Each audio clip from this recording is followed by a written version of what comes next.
But earlier this month, because CMS-Connected interviewed DCG's Cathy McKnight, great interview to discuss what the future holds for Marketo's business, customers, and competitors. Now, after the marketing automation provider goes private with almost $1.8 billion acquisition by Vista. Now, Chairman and CEO of Marketo, Phil Fernandez, said, quote, "After careful consideration and deliberation, our board of directors unanimously concluded that the sale of Marketo to Vista Equity Partners was in the best interest of Marketo and its shareholders." Now, Scott, this is something we talked about this last month a little bit, and it's interesting for Marketo. Why does this really make sense for them right now?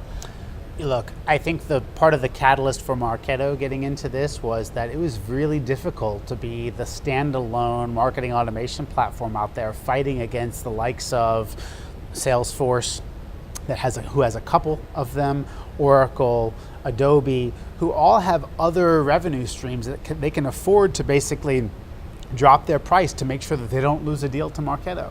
And poor Phil, who's sitting at the helm there, he doesn't have that same ability to go and drop his price so easily without it affecting cash flow in a significant way. So look, you already in a cloud-based business, you need deep pockets, right? Because we've talked about this before. We talked about it even when we were talking about the Sitecore deal. Exactly. That you need to have deep pockets to be able to go and fuel that because your customer acquisition cost is high. However, in a case like this, again, without those other revenue streams, he was really finding it difficult to go it alone.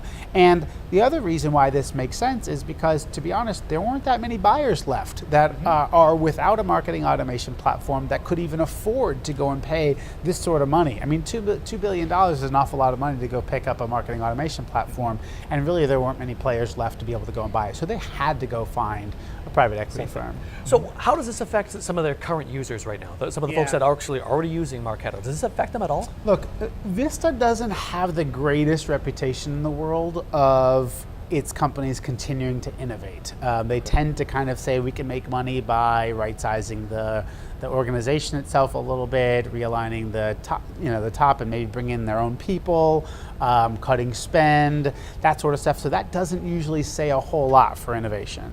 But that being said, look, the good news for customers is that most of them, in fact, were only in these 1-year renewable contracts, which means barrier to exits are not very high, to be honest. And I'm sure that's one of the things that Vista's going to come in and make them throw a lot at them, getting them in these 3 years, 4 years lock-in deals for good prices. Is that a scary thing though right now? I mean, could there be a mass exodus given the small? It's a very scary thing. So they have to be very tepid about their approaches and how they go and lock those customers in. I would absolutely say yes. Okay. It was one of the great appealing things of Marketo to many customers, but it's also now I think it's a big threat for someone like Vista. They need to go and shore that up. So for customers though, I think it's good. They can kind of wait and see a little bit. They can talk to ownership and find out, but there's also certainly plenty of other options that are out there.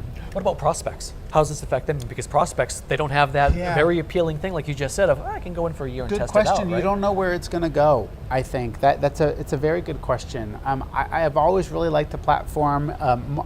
Cathy, who you spoke with earlier, really likes the platform too. So they're bullish on that. So features, functions wise, again, but would I go lock myself into a long-term deal? I'm not so sure that I would do that super soon. I'd kind of want to do a wait and see. So go ahead if you're already in the midst of talking to them. If you're already a prospect and you're going through that process, continue to do your due diligence. You have a few other questions to answer now, but I think you've also got a lot of bargaining chips because they need you right now. They've got to go and prove out this deal. So I think they'll be hungry to go to make sure that the customers are satisfied. Interesting. Very good stuff. He is Scott Liewehr. I am Tyler Pyburn. We're going to take a quick break, but we'll be back in just a second where we talk digital governance with Lisa Welshman. Don't go anywhere. You're watching CMS Connected.